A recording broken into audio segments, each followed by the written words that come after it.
दोस्तों आज हम शुरू करते हैं एप्लीकेशन ऑफ इंटीग्रल। अब एप्लीकेशन ऑफ इंटीग्रल में हम थोड़ा सा आपको बेसिक चीज़ बताएंगे कि इसमें क्या क्या चीज़ आपको पढ़ना है। तो थोड़ा सा कंसेप्ट जानने के बाद फिर हम इस पे हम न्यूमेरिकल आपको बताएंगे। तो जितने भी 12th CBSE के स्टूडेंट्स हैं थोड़ा सा बेसिक चीज़ थोड़ा सा समझ लें कि कैसे इसको सॉल्व करना है। तो सबसे पहले देखो यहाँ पे जो लाइन होती है x बराबर 0, x बराबर जो 0 लाइन होगा वो होता है वाई एक्सिस का इक्वेशन होता है, ठीक। और दूसरा जो है y इज़ टू 0, और y इज़ टू जो 0 होती है वो लाइन x एक्सिस का होता है। तो ये हो जाएगा y इज़ टू 0। तीसरा अगर हम बात करें, अगर x बराबर a अगर लाइन हो, x बराबर a जो लाइन होती है वो लाइन y एक्सिस के क्या होता है, जस्ट पैरेलल होता है। ये लाइन x बराबर a। अगर हम बात करें x is to minus a का, तो वो लाइन जो होगी y के पैरेलल होगा लेकिन जस्ट क्या होगा, लेफ्ट में होगा। तो ये जो लाइन है x बराबर माइनस a। नेक्स्ट अगर हम बात करें फिफ्थ वाला y is to a, y is to a जो लाइन होगा वो आपका x के पैरेलल होगा और कितने डिस्टेंस पर, a डिस्टेंस पर। तो ये क्या होगा, line y is to a का होगा। इतना समझ में आ गया होगा दोस्तों। अब इसके बाद देखिए next 6 number y is to minus a, y is to जो माइनस a होगा वो लाइन क्या होगी, x एक्सिस के जस्ट नीचे होगी, डिस्टेंस कितना, a पर। तो ये y बराबर माइनस a। नेक्स्ट है x plus Y is equal to A कोई नंबर है। अगर मान लीजिए पॉजिटिव नंबर है तो एक बार हम क्या करेंगे, x को 0 करेंगे तो y क्या मिलेगा, a। तो पॉइंट मिला 0 a, 0 a कहाँ पर होगा, ये पॉइंट 0 और a। अगर हम एक बार y को 0 करें और x बराबर निकालें तो वो a आएगा। पॉइंट कितना हो गया, a कॉमा 0। तो ये पॉइंट क्या होगा, a कॉमा 0। इन दोनों को हम मिला देंगे तो हमें ये लाइन मिल जाएगी। अब इसके बाद अब देखते हैं नेक्स्ट 8 नंबर। कोई अगर y is to M X line है और m क्या है, m अगर पॉजिटिव है तो वो लाइन क्या होगी, ओरिजिन से पास करेगी और थर्ड और फर्स्ट को इससे पास करेगा। तो ये लाइन आपकी y बराबर एम एक्स लाइन हो गई, एम एक्स। अगर इसी में y is to M X line है लेकिन अगर m की value if m less than 0 हो गया तो वो लाइन क्या होगा, सेकंड और फोर्थ से पास करेगा। सॉरी ये माइनस में है, अगर m नेगेटिव हो जाएगा मतलब y बराबर माइनस, या y is to minus X हो या y बराबर माइनस 2x हो तो वो सेकंड और फोर्थ से पास करेगा। वो लाइन y बराबर एम एक्स, और m क्या है आपका, नेगेटिव है। इतना चीज़ आप ध्यान रखना।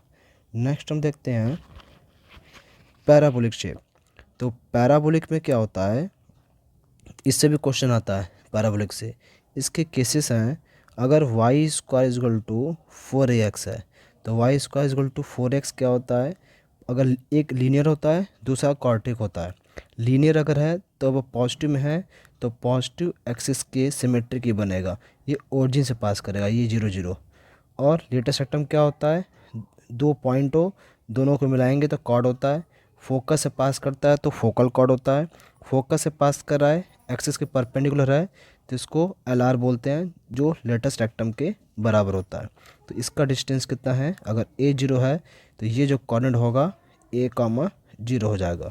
अगर देखिए इसमें पैराबोला वाई स्क्वायर बराबर माइनस 4x है तो इसका क्या होगा, अपोजिट बनेगा। तो कुछ इस तरह से बनेगा और ये ओरिजिन है 0 0 और ये पॉइंट कितना होगा, माइनस a कॉमा 0। अगर मान लीजिए तीसरा केस है third, X square is equal to 4ay type का है तो प्लस y के क्या बनेगा, सिमेट्रिक बनेगा।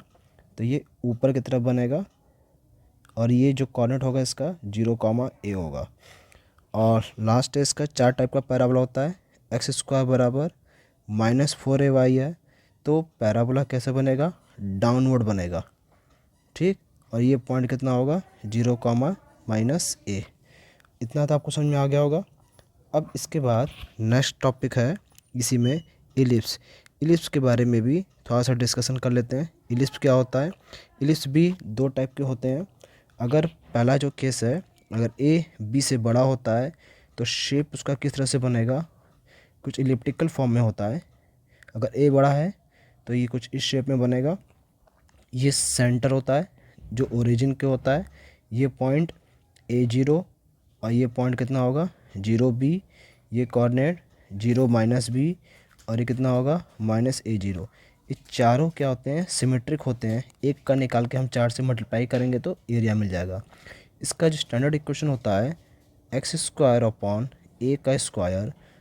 y² बराबर 1 होता है।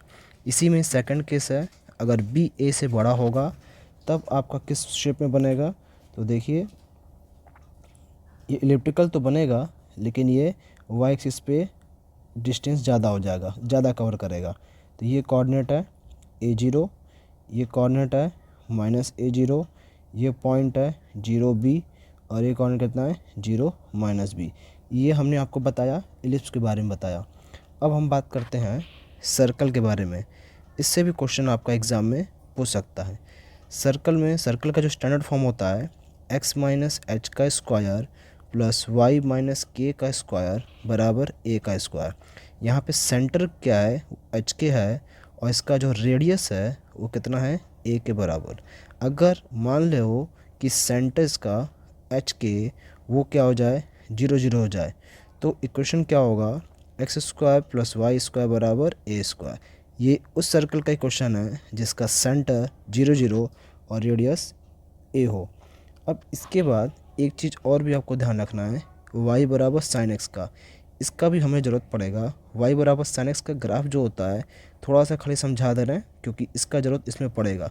sin x का ग्राफ कुछ इस फॉर्म में बनता है जो कि कॉस से मिलता जुलता है। ये पॉइंट आपका कितना है ओरिजिन 0-0। ये जो हाईएस्ट पॉइंट होता है ये π/2 मतलब 90 पे वैल्यू 1 होती है और मिनिमम -1 होता है। ये आपका पाई और ये कितना होगा 2π। तो 0 π/2 पाई पे 0 और 2π पे फिर 0 हो जाएगा। ये आपका क्या था sin x का ग्राफ था। अब हम बात करेंगे 13 y बराबर cos x का। अगर y बराबर cos x का अगर आपसे पूछेगा तो इसका ग्राफ भी आपको पता होना चाहिए y बराबर cos x का। तो ये मिलता जुलता साइन से है लेकिन ये x बराबर 0 पे 1 मिलता है। तो ग्राफ आपका कुछ इस तरह से पैटर्न बनेगा। ये आपका ग्राफ है। तो ये ओरिजिन है 0-0, ये पॉइंट है π/2, ये पॉइंट कितना होता है 3π/2 और ये आपका पूरा 2π। तो मैक्सिमम वैल्यू इसकी 1 होती है और मिनिमम कितना होता है -1 होता है। नेक्स्ट हम बात करते हैं 14 number y = mod x। Value हमेशा इसमें तो प्लस होती है लेकिन ब्रेक होता है प्लस माइनस में। इसका ग्राफ अगर हम देखेंगे तो ये वी शेप में बनता है इस तरह से और ये जो लाइन होती है y बराबर x होता है और ये y बराबर -x होता है। तो ऐसा इसको मैथमेटिक लिखने का तरीका बताते हैं। y बराबर जो mod x है अगर x की वैल्यू पॉजिटिव लेंगे तो प्लस में आएगा, अगर x नेगेटिव लेंगे तो -x होगा और x बराबर 0 करेंगे तो 0 होगा। ये ओरिजिन है 0-0। तो y बराबर x जब x > 0 होगा और x < 0 पे -x। ये जो बेसिक था ग्राफ इसका ज़रूरत हमें इस चैप्टर में सीखना है। अब थोड़ा सा काम की बात हम देखते हैं कि अब कैसे किसी भी पोर्शन का हम एरिया निकालेंगे। तो एक चीज़ ध्यान रखना है दोस्तों, एक आपको हम बता रहे हैं, एक नोट आप ध्यान रखना। इस नोट में सबसे पहला है फॉर वर्टिकल स्ट्रिप। अगर वर्टिकल स्ट्रिप लेते हैं तो वर्टिकल स्ट्रिप का मतलब क्या होता है कि कोई अगर ग्राफ बना हुआ है, सपोज कोई इस तरह से बना हुआ है और ये पॉइंट है A0 और ये पॉइंट है B0। तो हमें इस पोर्शन का जो आपको दिख रहा है इस पोर्शन का हमें एरिया अगर निकालना है तो हम क्या करेंगे, एक स्ट्रिप लेंगे वर्टिकल स्ट्रिप। वर्टिकल स्ट्रिप लेने का मतलब ये है कि एक छोटी सी पट्टी लेंगे और वो पॉइंट ए से शुरू होगा और कहाँ पे ख़त्म होगा बी पे, क्योंकि हमें इस पोर्शन का हमें एरिया निकालना है। तो हम क्या करेंगे, एक स्ट्रिप का एरिया लेंगे। ये किसी कर्व पे सपोर्ट कर रहा है जिसका कोऑर्डिनेट एक्स और वाई है। तो ये स्मॉल डिस्टेंस की अगर हम बात करेंगे तो विड्थ इसकी कितनी है, छोटी सी है, तो ये dx हो जाएगा और ये जो वर्टिकल है ये क्या होगा y। तो इस स्ट्रिप का जो एरिया है वो रेक्टेंगुलर शेप में है, तो इसका जो एरिया होगा वो क्या होगा लेंथ इंटू ब्रेथ, तो y इंटू dx। लिमिट कहाँ से शुरू हो रही है, a से, ख़त्म कहाँ हो रहा है, बी पे। तो एक चीज़ दोस्तों ध्यान रखना, जब भी वर्टिकल स्ट्रिप होगा तो उसमें हम ये वाला फार्मूला यूज़ करेंगे। बस एक चीज़ ध्यान रखना होगा, वर्टिकल के लिए वाई डी एक्स यूज़ करते हैं और लिमिट जो होता है वो एक्स की वैल्यू यूज़ करते हैं। उसी तरीके से सेकंड वाला अगर हम देखें, for horizontal strip, for horizontal strip, अगर हम हॉरिजॉन्टल स्ट्रिप की अगर हम बात करें तब ग्राफ देखिए कैसे रहेगा। तो ग्राफ कुछ इस तरह से रहेगा। मान लो हॉरिजॉन्टल स्ट्रिप है तो ये पॉइंट मान लो 0 A और ये कोऑर्डिनेट वाई एक्सिस पे जानते हैं x0 होता है 0 B। अब हमें वर्टिकल नहीं हॉरिजॉन्टल स्ट्रिप की ज़रूरत पड़ेगी। तो हॉरिजॉन्टल में ये सपोर्ट कहाँ कर रहा है, पॉइंट P, जिसका कोऑर्डिनेट x और y है। ठीक, तो ये x y है तो इसकी विड्थ कितनी होगी, dy होगी, और लेंथ कितना होगा इसका, x हो जाएगा। तो इसका अगर हम एरिया अगर हम निकालना चाहें तो क्या होगा, इस पट्टी का एरिया, तो length into breadth x dy, और लिमिट क्या होगी a से b। तो ये इसका हमें एरिया मिल जाएगा। इतना चीज़ दोस्तों समझ में आ गया होगा। तो इन दोनों से हमें ये पता चला कि अगर वर्टिकल होगा तो वाई डी एक्स लेंगे और लिमिट क्या होगा x का, लेकिन हॉरिजॉन्टल का स्ट्रिप लेते हैं तो x डी वाई होता है और लिमिट किसका होता है, आपका y का। तीसरा एक चीज़ है कि अगर हमें दो कर्व के बीच का एरिया निकालना हो, सपोज करो area between two curve, area between two curve, अगर हम दो कर्व के बीच का अगर एरिया निकालना चाहते हैं तब हम कैसे निकालेंगे वो देखते हैं। तो जैसे मान लीजिए कि एक कर्व ये है और दूसरा कर्व आपका कहीं ना कहीं से काट रहा है। ये जो पॉइंट है वो मान लीजिए ए और कोई पॉइंट होगा, मान लीजिए जो A1 B1 है और दूसरा पॉइंट क्या है, ये A2 और B2 है। इन दोनों के बीच का अगर हमें एरिया निकालना होगा तो एक वर्टिकल स्ट्रिप लेंगे, और वर्टिकल स्ट्रिप लेंगे तो एक पॉइंट सपोर्ट करेगा एक्स वाई पे। तो जब भी दो पोर्शन का अगर हमें एरिया निकालना होता है तो लिमिट क्या होगा, वर्टिकल लेते हैं तो एक्स की लिमिट लेंगे, तो एक्स कितना है A1 और वहाँ दूसरा क्या है x2, और यहाँ पे हम क्या करेंगे, अपर में से लोअर को माइनस करेंगे। तो अपर का मान लो क्या है y2 और नीचे वाले का क्या है y1। तो ऊपर वाले कर्व में से y की वैल्यू निकाल के रखेंगे और नीचे वाले से y की वैल्यू लिखेंगे, तो ये पूरा x के टर्म में आएगा और लिमिट भी क्या होगा मेरा x के टर्म में। तो सॉल्व करेंगे एक न्यूमेरिकल वैल्यू आएगी। इसके बाद अगर मान लीजिए कि इसी में दो पार्ट है, पहला पार्ट ये था, अब ये सेकंड पार्ट। तो अब देखिए यहाँ पे थोड़ा सा तो एक मिनट, अब यहाँ पे देखिए, अब देखिए सेकंड पार्ट में अगर मान लो कि ग्राफ कुछ आपका इस तरह से बना हो इधर से और दूसरा पोर्शन इधर से। अब इन दोनों के बीच का हमें एरिया निकालना है।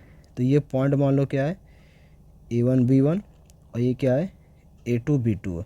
तो हम क्या ले रहे हैं, हॉरिजॉन्टल स्ट्रिप ले रहे हैं, और जब हॉरिजॉन्टल स्ट्रिप लेंगे तो इसका अगर हम एरिया अगर निकालें तो क्या हो जाएगा, तो RHS में से राइट साइड में जो पोर्शन है उसमें से x निकालेंगे x2 और लेफ़्ट वाले में से x1 निकालेंगे, वो x और क्या होगा ये dy, और लिमिट क्या लेंगे y का B1 से B2। तो हमें क्या मिल जाएगा, एरिया मिल जाएगा।